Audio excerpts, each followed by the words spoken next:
My point of view on oneness is not enough people realise it and talk about it. I'm saying that it doesn't exist, it can't exist, and it shouldn't exist. Well, look under a microscope and look at scientific papers that prove it's a fact. They don't prove that it's a fact.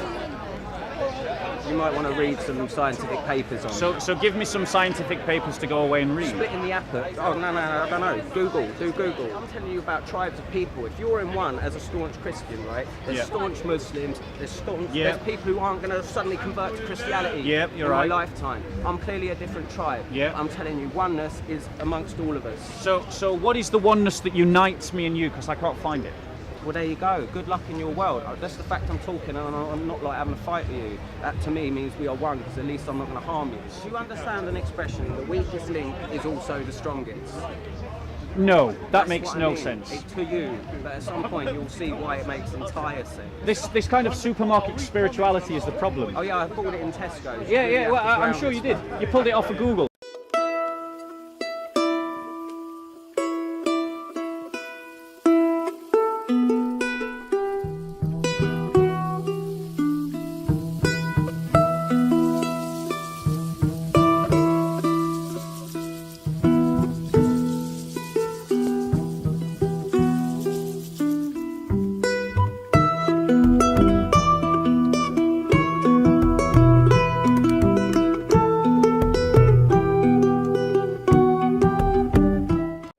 Just for those that are joining this conversation a little bit late, what's your name again? Gary is speaking about the spiritual fact of the oneness of all things.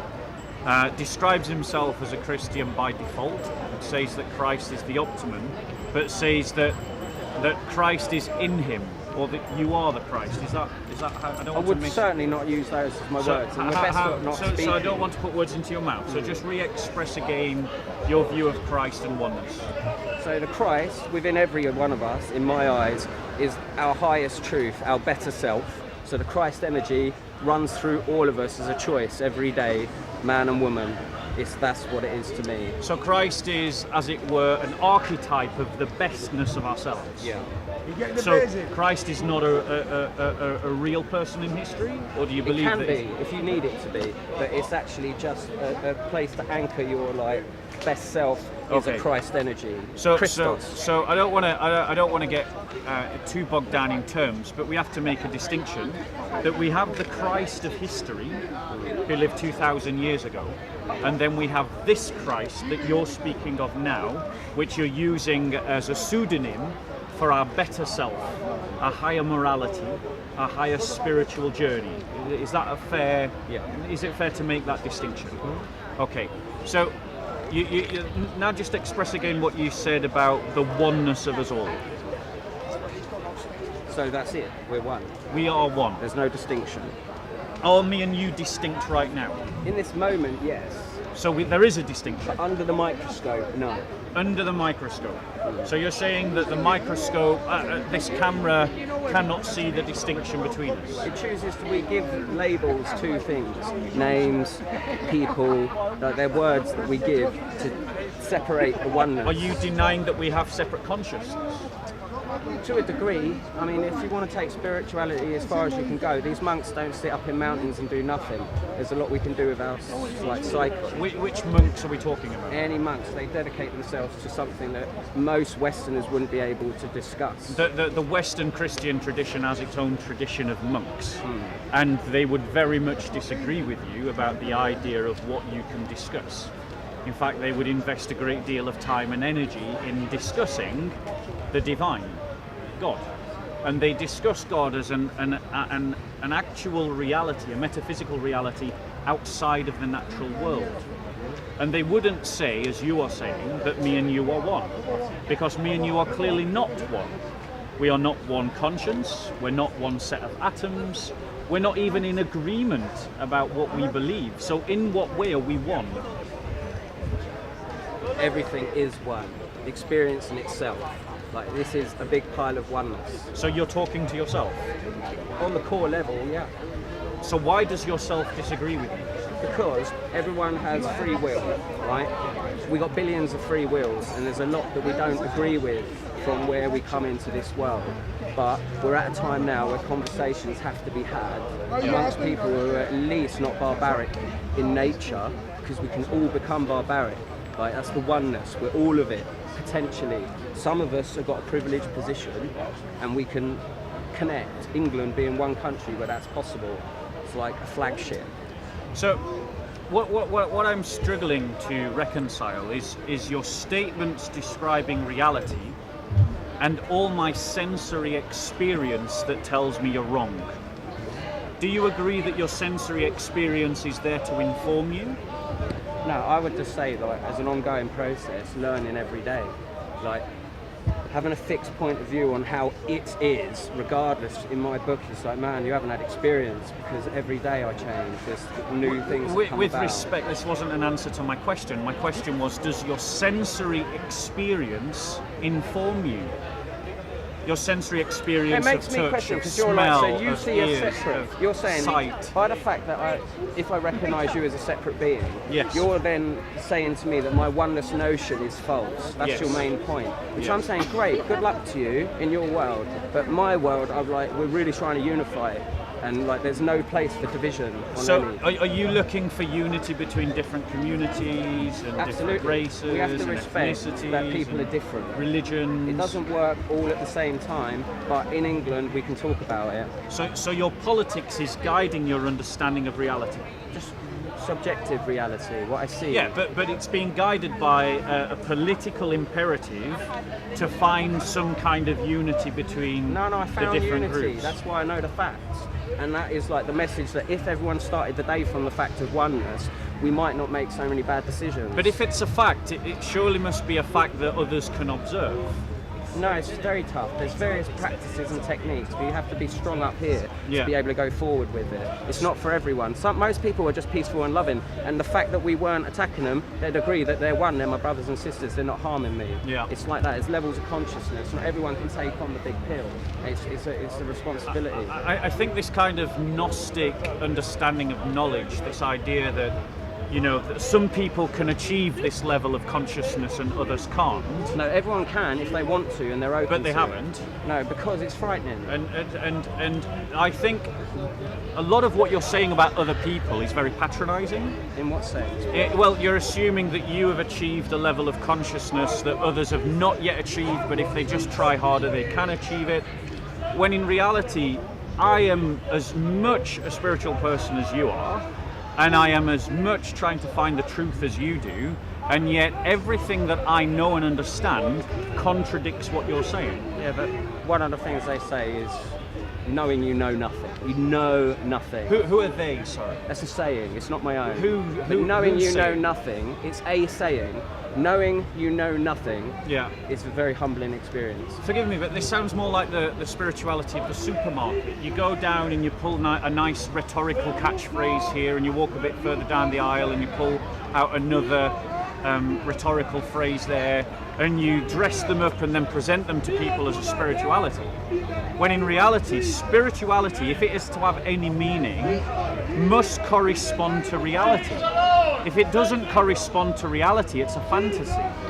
And I suggest to you that because of your past use of drugs, which you spoke to me about a bit off camera, that this has affected your ability to see reality for what it is. No, it's like I can't see outside of it. It is one. My vision, everything's connected. Like the Matrix, movies point towards it. Like it's all connected. I can't unsee it. That's the problem, and that's why it's sad when we have serious problems amongst communities, because the facts are we're all here together. I would ask you to comment on this phrase of the Christ. Christ says, "I haven't come to bring peace, but the sword, to turn daughter against mother, to turn son against father, to turn brother against brother, because anyone who chooses father, mother, brother or sister before me is not worthy of me." How do you understand Jesus' words? That sounds awesome. Like, I'd say that is literally the spiritual sword that you go into your life with. That's why I refer to Christ. Doesn't that cut at the very heart of what you're saying about the idea that humanity is one?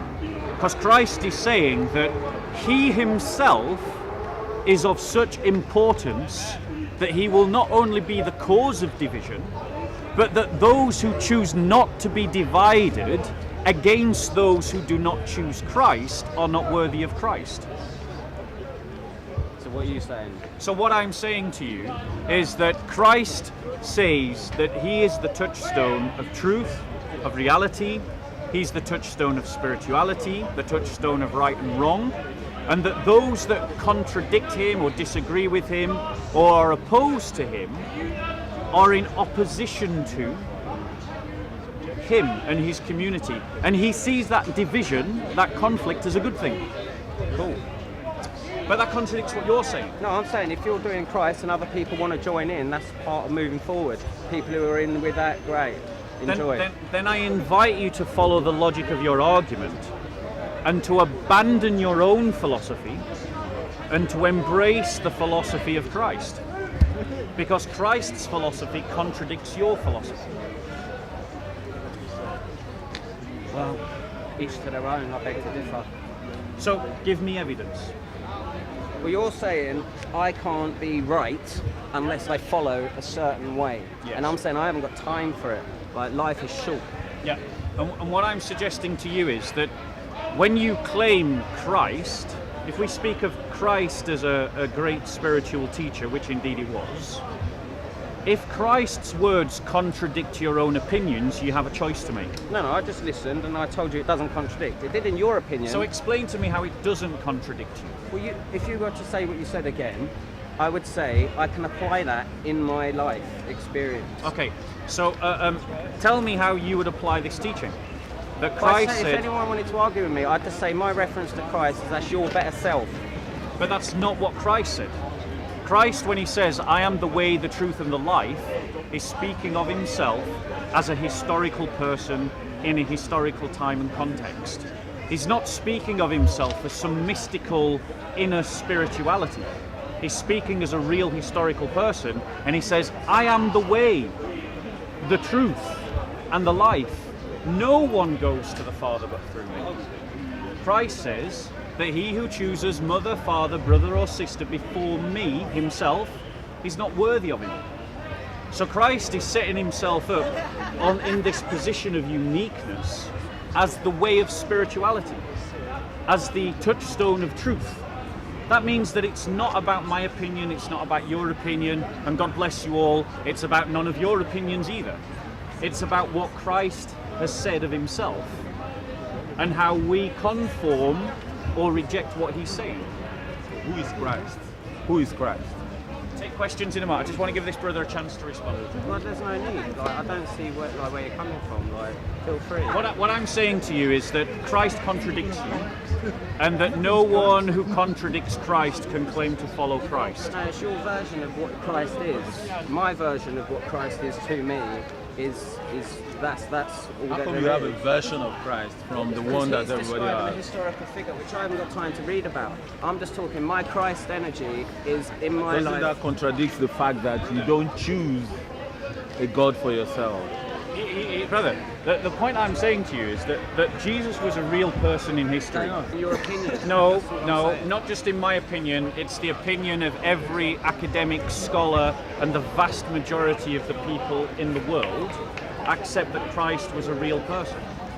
In fact, the very few people that argue that Christ was a mythological character not based in reality, in historical reality, is microscopic. It's because it's too much hassle. Like, people don't say their opinions. Like, And this is the spirituality of the modern age. That kind of spirituality that says, I just pick what suits me. I just pick from the shelf of spiritualities. That's That's what which I'm saying I do, like, as an eclectic. Like, there's more than one religion and there's more than one way of looking after yourself. As an eclectic, I couldn't stand in one tribe for my whole life. can truth contradict itself? Eventually, I'm sure, at some point. If something contradicts itself, can it be true? Depends. So, for example, if I say that north is south and that south is north, is that true or false? Mate, I'll tell you what, it depends, doesn't it? Okay, if I say that gravity is pulling us, okay, and then you say that gravity is pushing us away, who's right? Whatever the truth is on the matter, like, it's what I'm saying, it depends. What are you getting at? So my point to you is that though things that contradict reality or things that contradict themselves, if I say that black is white and white is black, or say that in something X is wrong, and then in the next breath say that X is right, the law of self-contradiction means that those two statements can't both be true. They can, it's all perception. For example, those trousers are blue, yeah? Someone might be colourblind and they are red to that person. So the decipher there is the fact that the person is colorblind. yeah. So that's not true. So the perception. If he's not colorblind, he will see what is right. The brother beat me to the punch, but essentially, colour is something that is given off at a certain spectrum of the magnetic field, the electromagnetic field, and we receive it through the eye and interpret the data. This is normative, that the electromagnetic spectrum that we see as black, blue, red or white doesn't change. The reality is the same, the reality remains the same. So what I'm saying to you is it is not about perception. It is not a matter of perception that gravity pulls us to the core of the earth. You know, it doesn't matter if your perception says I feel more, you know, to quote Phoebe from Friends, I'm not so much pulled as pushed. You know, that's completely irrelevant to the fact. Your perception means nothing. It is what is real that counts. And that which is real is something that we can look at physically through physics. It's something that we can look at through chemical, mathematics, history. We can look at it through various different means. And one thing that we must have is humility of heart enough to say that I can be taught, that I can learn. If you say that because my opinion is X, X therefore is true, and you are unwilling to reconsider X as a point of truth, then that shows pride in your heart. Now, would you say pride is a good or a bad thing? I'd like to know who Christ No, is. it's the same as anything. It's a double-edged sword. It can be great to take pride in what you do, but it can also be like egoic, too much pride. So is egotistical pride a bad thing? I would say so, as a general. And as a Christian, I totally agree with you. As a Christian, we have to walk humbly before our God. This is the nature of Christian spirituality. To walk humbly. Now, if we are to walk humbly before our God, that means that we're always referring to God to be our teacher. Yeah?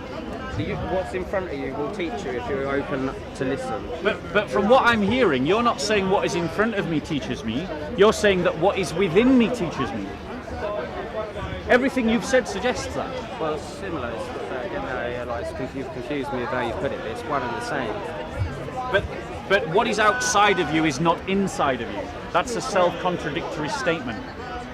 No, again, like, oh man, it's just hard to point with these words and what we're saying, because I'm talking oneness the whole time, Yeah. no division.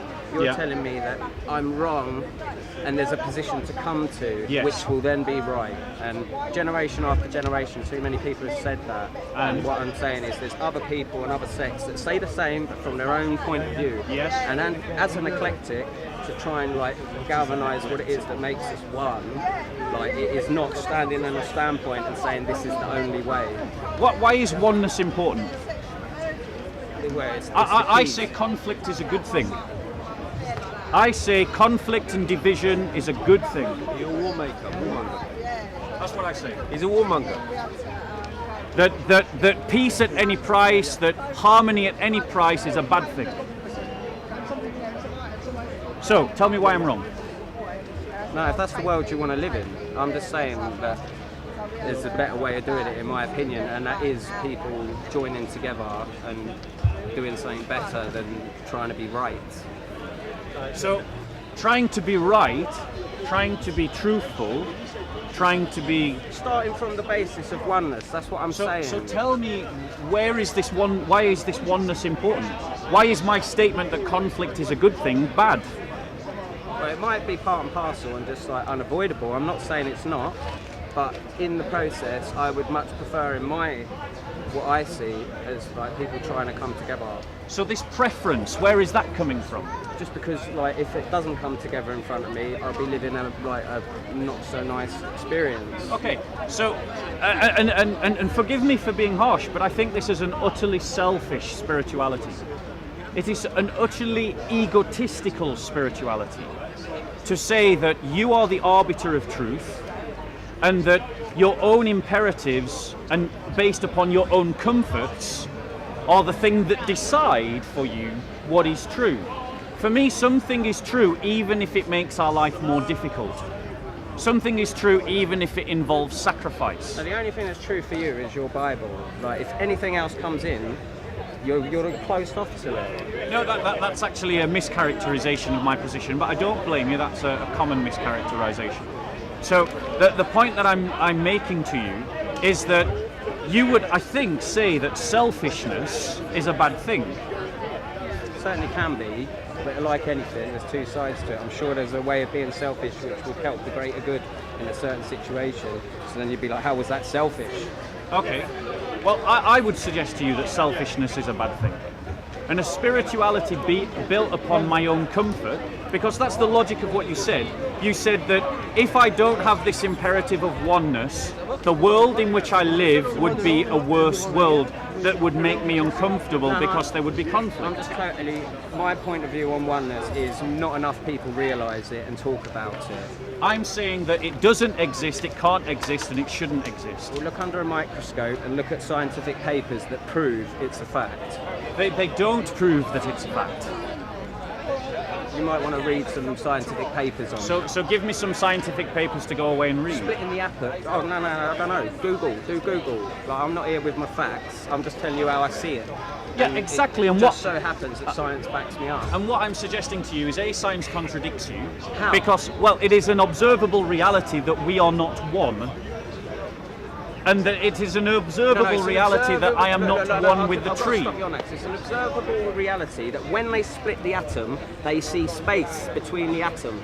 And we're all made up of atoms. So if space runs between the atoms, that is the unifying force for our consciousness. It's one. So it's you're- indivisible. so you're Science saying- can't contradict me because it can't be proved.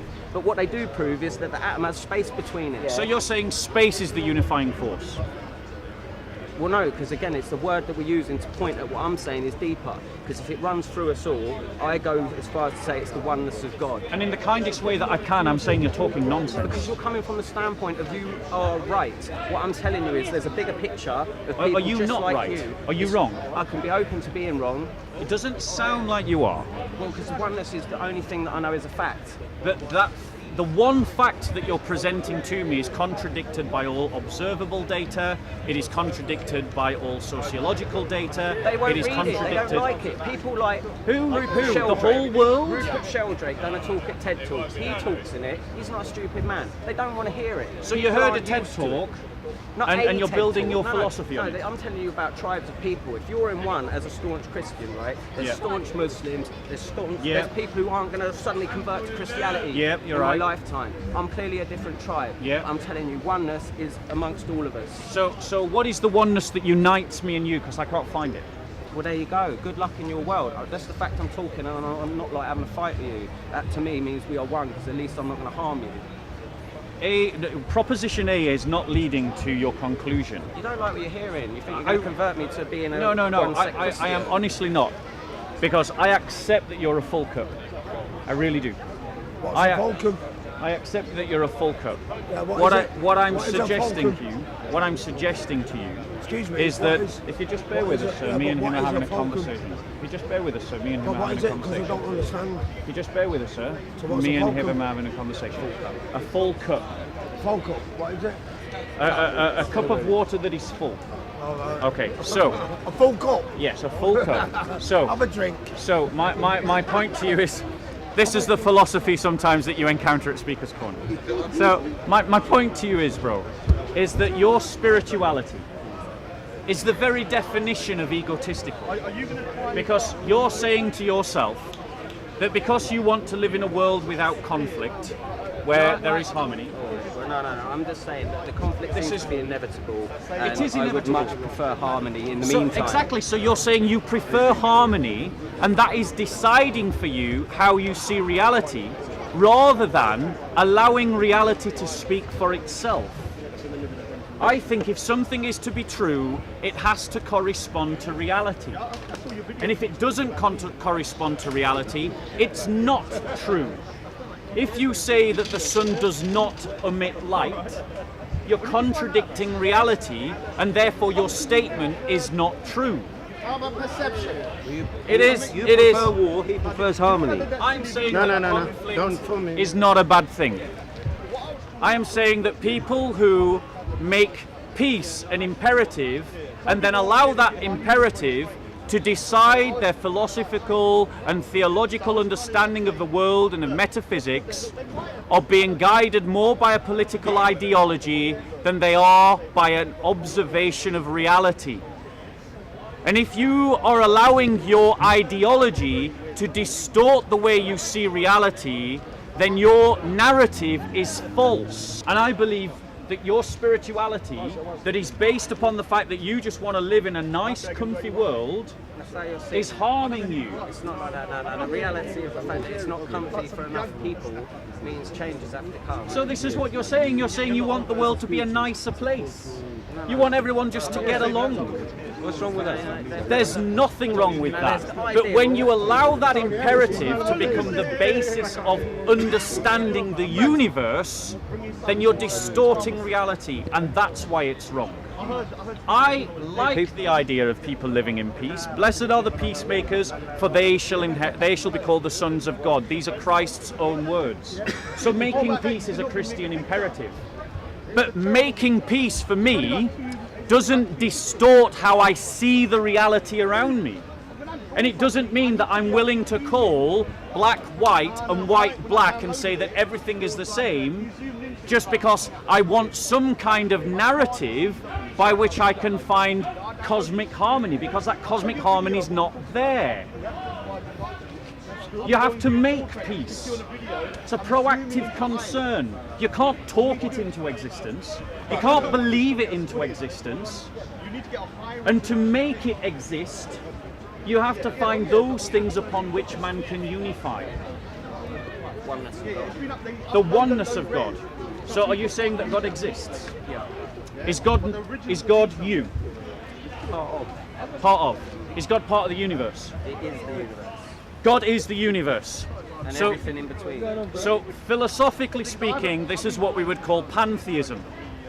Now, do you believe in the Big Bang?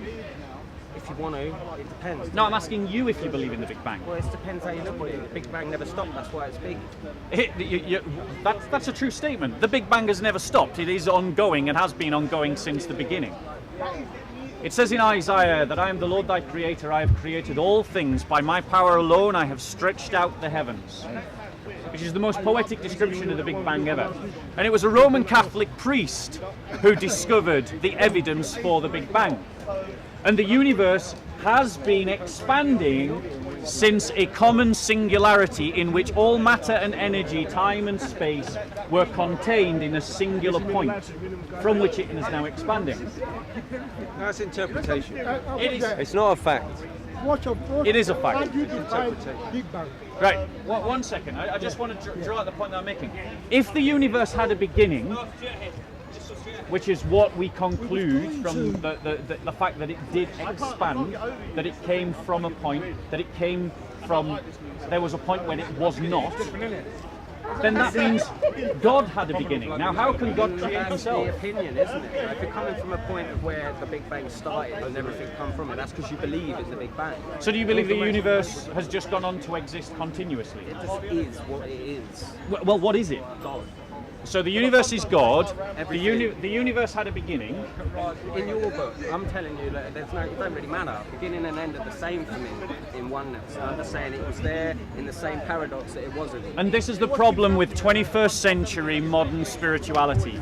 It It's is everywhere. It is full of self-contradiction. The brother has just said that the end is the beginning and the beginning is the end. Alpha and That is Omega. a self-contradictory comment. You believe that as well, Alpha and Omega. I don't believe that the end. No, you're misquoting a passage in Revelations. Do you understand an expression, the weakest link is also the strongest? No, that That's makes what I no mean. sense. It's to you, but at some point you'll see why it makes entire sense. This kind of supermarket spirituality is the problem. Oh yeah, I bought it in Tesco's. Yeah, Really yeah. have Well, to I'm ground sure you stuff. did. You pulled it off of Google. But the point is, which is the supermarket of knowledge. The point is that if you are saying things that are blatantly self-contradictory, like the beginning is the end and the end is the beginning. Alpha and Omega. Yeah.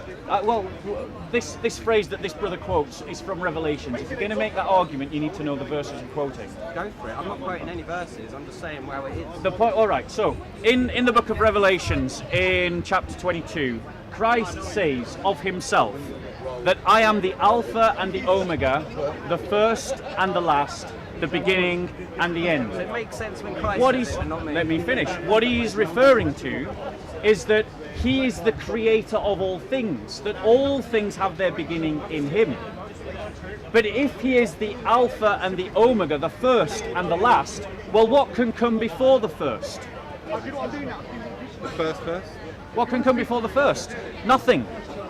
What can come after the last? Nothing. So he's saying that he is outside of the creation.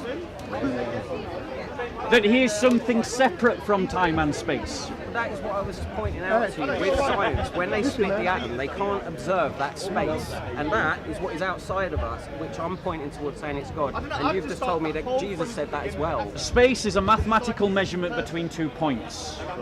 Okay? Now, And you're saying that that point before, the nothingness, the nothing, that absolutely is what nothing. Christ is in, yeah? I am saying that outside of time and space, there is God. Right. Yes. And I'm saying You're that space saying- that science can't observe. You're saying God is the universe. yes. But but if God is the universe, well, the universe is time, space, energy, and matter, And everything else. right, and everything else. But if God is time, space, energy, and matter, He's not outside of time, space, energy, and matter. Mate, it's one of those, like, I'm not trying to like dodge it. Like, I can't answer it from your standpoint. Because the truth that the statement you're taking these catchphrases, They're not though. these spiritual catchphrases, and then you're trying to construct a worldview from them, and that worldview does not work. It neither corresponds to reality, nor is it internally coherent. Oneness. All kind of New Age spirituality has the same fault. Mate, you're calling it New Age like it's something new. Since the beginning, it's been one. So you're saying that it's new. So show me. You're telling me it's New Age. I'm telling you It it's is a New beginning Age stage. spirituality. No, it's the facts. You It's a didn't have to- distortion of Far Eastern spiritualities like Buddhism and Hinduism. It's a westernized version of it. That's your It's the opinion. comfy mattress is our God approach to spirituality. If that's how God you is feel. what I want it to be. You can't Because decide. the God that you want to believe in is a God that makes no moral imposition on you. To you, that's your opinion. I'm telling you, right? It's not a done deal. It's forever fluid and changing. But the oneness is absolute in my tribe. So show me which of the teachers, great teachers of spirituality taught this? Well, it's just like mugtao, isn't it? Just go your own way. Tell us who. Go on. Which great That's what I'm saying. It's which just great like teacher? experience. Which great Like, teacher? say, if I go back They to some exist. community, they don't realise that all these people exist and have opinions. They're very closed up. And I'm saying that I'm open to more opinions, and I'm not going to be sticking to one and having this point of conflict's a good thing. I'm saying it is inevitable. I'm not like airy-fairy leftist politics. I think we should all be able to go everywhere, but we're hitting a reality.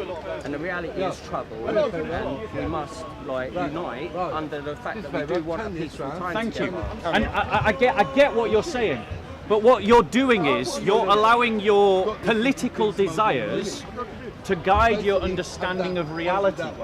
And what I'm trying to suggest to you is that is a bad way to go about the exercise of discovering truth. Then maybe then in a few days, weeks or months, I might process the conversation and I'll feel different. Yeah, I'm not attacking you. I'm not saying I you are, want but to. what I'm getting at is like, so you've got an opinion of me having an opinion. And I'm just saying this is just the way it is. Which means you have an opinion. So what I'm saying to you is that if you are allowing your political desires to influence your spiritual worldview, Well, it just naturally does. and what I'm saying to you that is the wrong way round. That's all As a right. Christian, we allow our politics to be influenced by our faith. We shouldn't allow our faith to be influenced by our politics.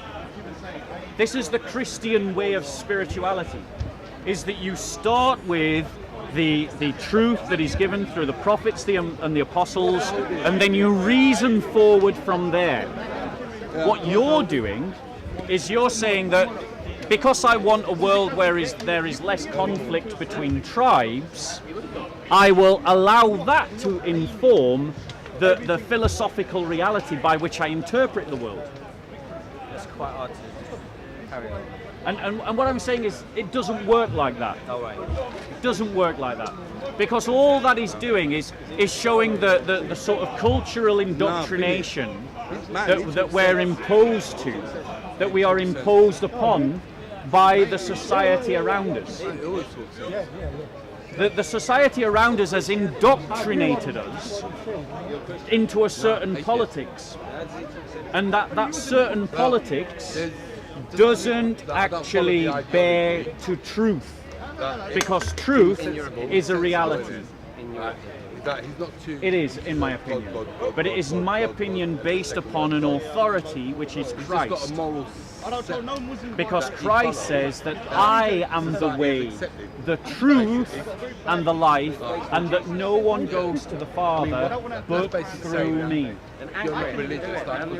Yeah. All right. We'll leave it there. You look after yourself. Have you? Tell me, bro. Have you got a Bible at home? I would encourage you, brother. Pick up your Bible and read it. Pick up your Bible and read it. Then there's a way around that.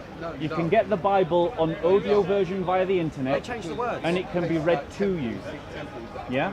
So you can have the Bible read to you if you can't read it for yourself. Okay? They interpret it. So, no, they're just going to read it to you. I've done studies, I've been through it, it's not for me. Brother, this kind of excuse making, No, it's too difficult. It was written about 2,000 years ago or something, wasn't it? It's like I talk different absolutely, absolutely. It was written 2,000 years ago. There are modern translations using modern vocabulary that you can listen to. Now, if you are genuine about wanting to seek the oneness of all things and the truth wherever you find it, then it would be worth having a look to see what Christ claims to be the truth. Take that. So we'll do a wrap up. We'll do a wrap up, and then if anyone wants to ask any questions, we'll take questions. So let's do a wrap up, and then we'll do questions. So what we've seen is the spirituality of the 21st century on display. The supermarket spirituality of modern Britain, which is going down the shelf of Google, doing searches for nice little catchphrases, guided by a political ideology, a political prism of multicultural, let's all get along and live in harmony meta-narrative, and then choosing those spiritualities. And what that portrays is the fact that as a society, we have been indoctrinated by the state. And the state is telling us that truth doesn't matter. What matters is harmony. And only those truth claims that correspond to harmony are valid. And any truth claims that contradict the idea of harmony are invalid. However, as Christians, we follow a different spirituality. It is not about our own opinion. It is not about what the state says. It is about what the apostles and the prophets teach, and it is about the fear of the Lord. 1 second, the questions afterwards. Questions afterwards. Well, questions afterwards, brother. Please listen. So, it is about the Christian spirituality is about the fear of the Lord, which is the beginning of wisdom. It is the beginning of wisdom. So as Christians, rather than coming with what the state says or what our own opinions are, we come before the Lord with a humble heart. We look at what the apostles and the prophets teach, We take them on as our worldview, guided by the scholars like the church fathers and the commentators on scripture, and then we move forward from there. And the internal disposition, the inner man, the spiritual inner source is transformed through that process. Surely you're not after a man. And that means we follow that truth wherever it leads us. If that truth leads us into harmony, brilliant. Blessed are the peacemakers, for they shall be called the sons of God. We Christians are concerned about making peace.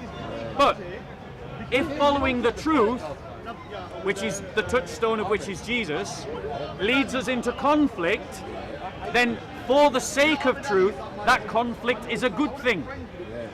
Which means that the political ideology with which we've received through state education and reinforced through the media, the TV, the radio and the newspapers is a lie.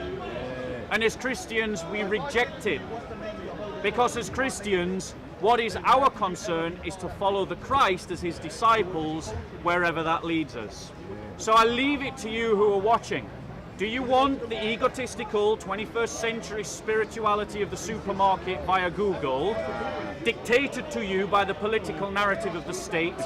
Or do you want the truth that was given by God through his prophets and apostles, that Christ is the Lord and Savior, the Son of God, incarnate of the Virgin Mary, crucified, rose on the third day, ascended into heaven, and is returning in judgment to judge the living and the dead?